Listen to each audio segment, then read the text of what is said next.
પાલેજ જીઆઈડીસીમાં આવેલ સ્ટીલ લોકો કંપનીમાં થયેલ કરફોડ ચોરીનો ભેદ ગણતરીના કલાકમાં ઉકેલી કુલ 9 આરોપીઓને ઝડપી કુલ કિંમત ₹3,50,000ના મુદ્દામાલ રિકવર કરતી પાલેજ પોલીસ મહાનિરીક્ષક શ્રી સંદીપસિંહ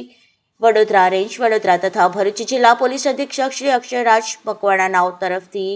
મિલકત સંબંધી ગુનાઓ સુધી કાઢવા સૂચના થયેલ, જે સબબ નાયક પોલીસ અધિક્ષક શ્રી CK પટેલ ભરૂચ વિભાગ ભરૂચ નાઓના માર્ગદર્શન આધારે પાલેજ પોલીસ સ્ટેશન પાર્ટ 1 ગુના રજિસ્ટર નંબર 1119-3910-4/2024 ભારતીય ન્યાય સંહિતા 2023ની કલમ 331-331-4-305-A 54 મુજબના ગુના કામે પાલેજ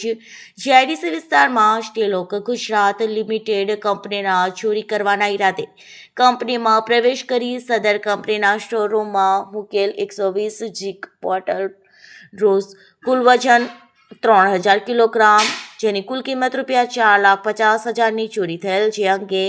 સ્ટીલોકો ગુજરાત લિમિટેડ કંપનીના જનરલ મેનેજર દ્વારા આપવામાં આવેલ ફરિયાદ અનુસંધાને પોલીસ ઇન્સ્પેક્ટર શ્રી A ચૌધરીનાઓ દ્વારા અલગ અલગ ટીમો બનાવી ટેકનિકલ સર્વેલન્સ તથા હ્યુમન સોર્સ થકી વિવિધ દિશામાં પ્રયત્નો હાથ ધરવામાં આવેલ, જે દરમિયાન પોલીસ કોન્સ્ટેબલ કરશનભાઈ નાઓને અંગત બાતમીદારથી બાતમી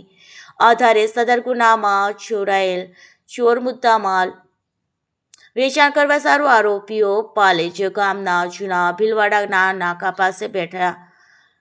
બેસેલ, જેથી બાતમી આધારે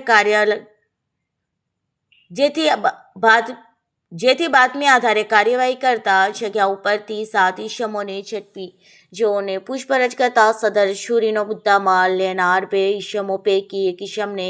વડોદરા મુકામેથી તથા 1 ઈસમને પાલેજ મુકામેથી પકડી કુલ 9 આરોપીઓને ગણતરીના કલાકોમાં પકડી પાડી કુલ કિંમત